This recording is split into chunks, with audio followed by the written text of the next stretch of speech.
KNY 91.1 FM. The views expressed do not necessarily reflect those of KNY 91.1 FM and its affiliates.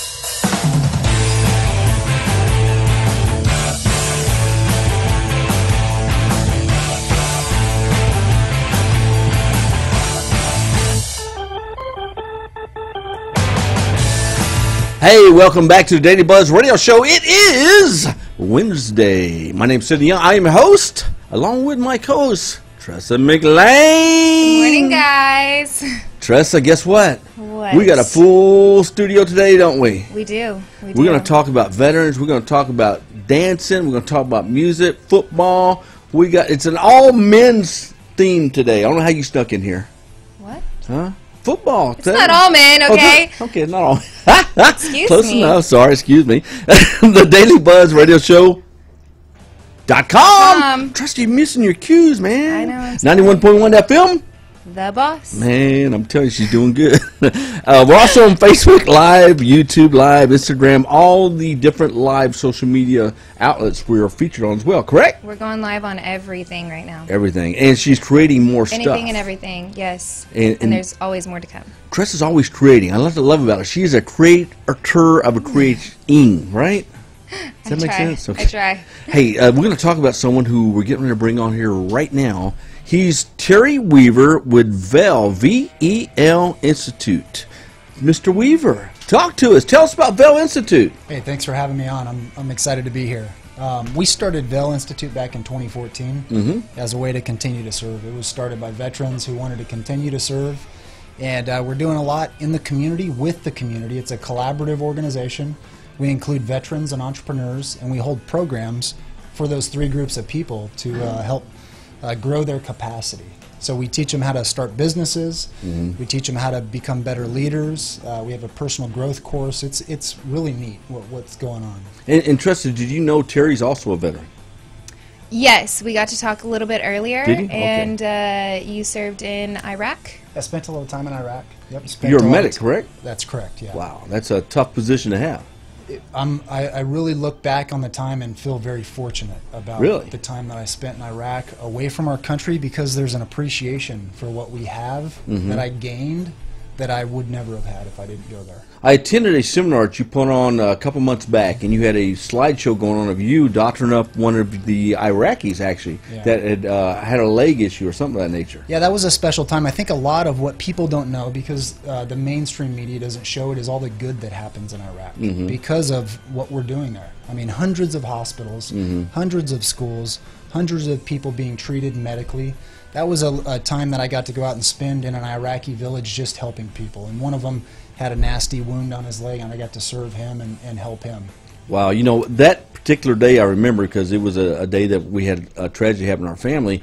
I got a text message during your presentation, and I heard you say veteran. I saw you're a veteran. I did 4 years in the Air Force, 2 in the Army, so I said, as soon as I leave here, I hand you a card. I said, I will get in touch with you. And it just sort of led into a lot of different connections with veterans around the Woodlands area. Okay. You have an event coming up. Is it the night before Veterans, or when is it? That's right, November 10th. It's actually, we just sold out a couple of days ago, but it's packed. Wow. The community is really pouring out support. We've got a lot of great sponsors. Strike Construction sponsored it, America's ER, Network in Action. We got a lot of people that are putting time and effort and their talents into it. So wow. So you know that says a lot. You've sold out how many seats? We got 160 people attending. 160 people attending this veteran. And explain what this event is. Yeah, so what we do is once a year we come together and we choose 2 people in our community who are outstanding leaders. And we have what we call the VEL Legacy Awards. And what we do is we present them with a legacy award. And it's because of what they do in the community. So it's our chance to honor people who are serving in our community. These 2 people happen to be community leaders. They're not veterans, but they do a ton for veterans. We'll probably have about 60 or 70% vets that night at the event, because it's the night before Veterans Day, and it's a night of honor, celebration, and patriotism. Cool, man. That's going to be a fun event. I can't wait. You do a lot of postings on Facebook. I look forward to seeing the video and the pictures from that event. Yeah, definitely. Check us out. Go to velinstitute.org or VEL Institute on Facebook and kind of follow what we're doing. And it's VEL, Veterans, Entrepreneurs, and Leaders. Institute, correct. It's VEL Institute, sorry. Yep. And, you know, you got something unique going on. I was trying to explain to Tressa prior to the show going on about he has a classroom, and explain to Tressa about who attends your function and what you do in the classroom. Yeah, so veterans make up about 7% of our population. So there's a lot going on in the veteran community for veterans that only include veterans. What we've decided to do is try to be collaborative. So we invite veterans, entrepreneurs, and leaders into all of our programs so they can collaborate.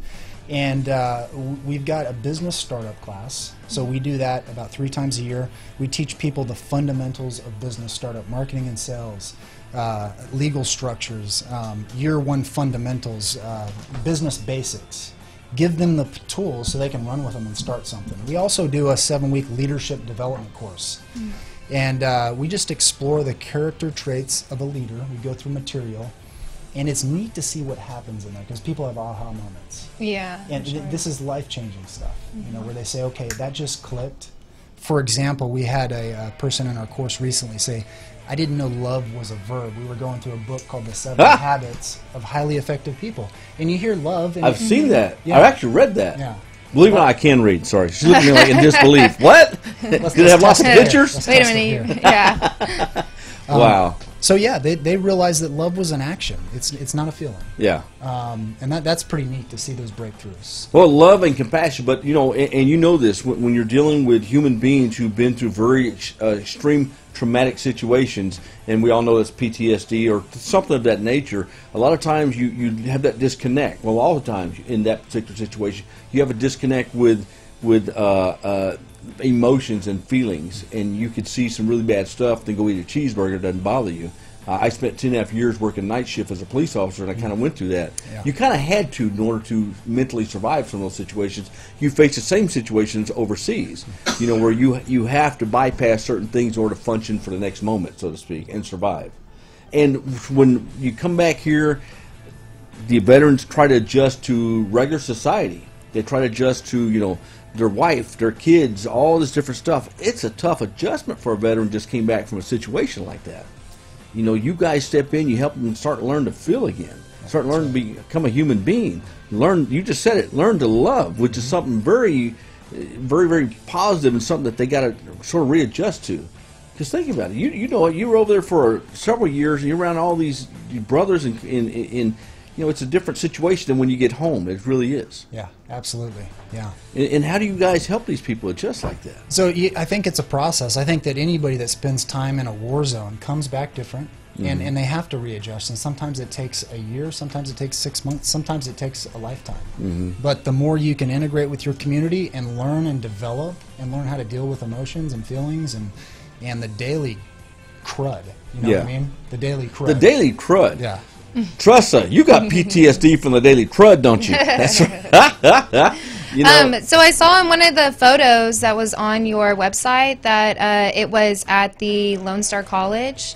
Do you guys do a lot of work with the Lone Star College, or was So that maybe from an event? We're in year 1 of really kind of bootstrapping. So we rent space from different colleges and different institutions. One of them happens to be Lone Star College. They're a great institution. We rent space from University of Phoenix, and that's where we hold our courses. oh, cool. We don't have a awesome. physical building infrastructure, but we rent space, and we're making do until we can have that. And that's right here in the Woodlands? That's correct. Nice. And Awesome. Terry, now, do you have to be a veteran to attend your process? Now it's open to anybody that that applies and is approved. What we look for are people that want to serve and that want to grow and get better. So there's an application process. Once you've got approved, it's like 5 or 6 questions. What we look for, like I said, is people who want to grow and improve and serve others. I'm curious, what were some of those questions be? Yeah. So how different do you see yourself in 3 years?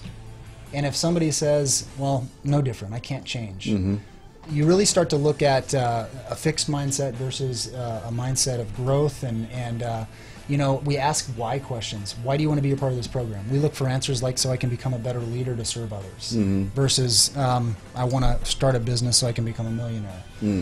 Just stuff like that. You know, it makes sense. You're not self-serving, so to speak. We try to be others-serving. That's right, self-effacing. You know, and I'm gonna laugh with you here. I saw a post, somebody called you a Bible thumper. and you said, yeah. thank you. Yeah. I love that. I got called a Bible thumper yesterday, and you know, the more and more I think about that, that's a compliment. great compliment. Yeah. It's the best leadership manual. It's the best life manual. Yeah. It's the best relationship manual, and I'm fortunate